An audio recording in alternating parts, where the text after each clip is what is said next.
हम जब भी ध्यान करने के लिए बैठते तब हमारे मन में बहुत सारे विचार आने लगते हैं और कभी कभी विचार इतने बढ़ जाते हैं कि हम ध्यान करते करते ही उठ जाते हैं। हमें 5 मिनट भी ध्यान में बैठने का मन नहीं करता।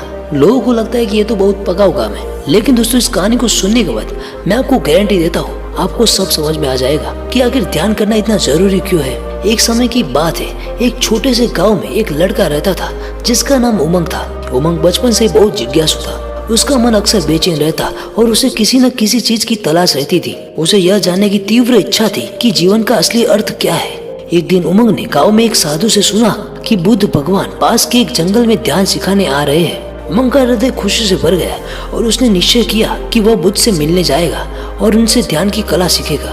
अगले दिन सूरज उगने से पहले ही उमंग जंगल की ओर निकल पड़ा।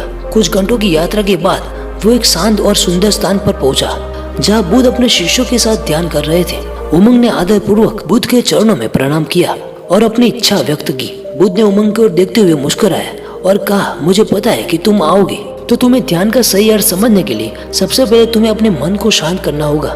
ध्यान कोई जादू नहीं है, यह एक प्रक्रिया है जिसमें मन को वर्तमान क्षण में लाना होता है। बुद्ध ने उमंग को एक पेड़ के नीचे बैठने के लिए कहा और उसे आरामदायक मुद्रा में बैठाया। फिर बुद्ध ने उमंग को अपनी सांसों पर ध्यान केंद्रित करने को कहा। अपनी सांसों की गति को महसूस करो, उन्हें नियंत्रित करने की कोशिश मत करो, बस उन्हें आने और जाने दो। उमंग ने अपनी आंखें बंद की और अपनी सांसों पर ध्यान केंद्रित करने की कोशिश की। शुरू में उसके मन में कई विचार आने लगे, जैसे गांव, परिवार, मित्र और विभिन्न चिंताएं। वह थोड़ा परेशान हुआ और अपनी स्थिति से विचलित हो गया। बुद्ध ने उसकी स्थिति को भांप लिया और कहा कि यह ध्यान की पहली चुनौती है। तुम्हारे मन में विचारों का आना स्वाभाविक है, उन्हें रोकने की कोशिश मत करो। उन्हें एक बादल की तरह आते और जाते हुए देखो। धीरे धीरे तुम्हारा मन शांत होने लगेगा। उमंग ने बुद्ध की सलाह मानकर पुनः अपनी सांसों पर ध्यान केंद्रित किया। उसने अपने मन में उठते विचारों को बिना किसी रुकावट के आने और जाने दिया। शुरुआत में उसे बहुत दिक्कतें आई, लेकिन फिर धीरे धीरे उसे लगा कि उसका मन शांत हो रहा है। उसके भीतर एक अद्भुत शांति और स्थिरता आने लगी।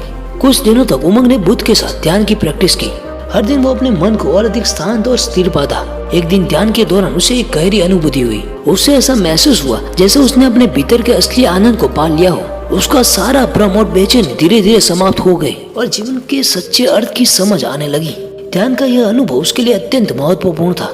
बुद्ध ने उसे समझाया, उमंग, ध्यान का अर्थ केवल मन को शांत करना नहीं है, यह आत्म ज्ञान की ओर एक कदम है। जब तुम अपने भीतर की शांति को पा लेते हो तो तुम अपने जीवन में सच्चे सुख और संतोष का अनुभव कर सकते हो। उमंग ने बुद्ध का धन्यवाद किया और उनसे विदा लिया। वो अपने गांव वापस लौट आया, लेकिन अब वो पहले जैसा नहीं था। अब उसके मन में शांति और स्थिरता थी। उसने ज्ञान की कला को अपने जीवन का हिस्सा बना लिया और दूसरों को भी इसका महत्व समझाने लगा। धीरे धीरे पूरे गांव में लोग ध्यान की प्रैक्टिस करने लगे और उनके जीवन में भी शांति और संतोष आने लगा। इस प्रकार उमंग ने न केवल अपने जीवन को बल्कि अपने गांव के लोगों के जीवन को भी बदल दिया। ज्ञान की कला ने उन्हें जीवन के वास्तविक अर्थ से परिचित कराया और उन्हें सच्चे सुख का अनुभव कराया। और इसी तरह उमंग का जीवन एक प्रेरणा बन गया कि कैसे ध्यान के माध्यम से हम अपने मन को शांत करके जीवन की सच्ची अर्थवत्ता को समझ सकते हैं। तो दोस्तों, आपको ये वीडियो अच्छा लगा हो तो इसे अपने दोस्तों के साथ शेयर जरूर कर देना ताकि वो भी ध्यान के महत्व को समझ सके।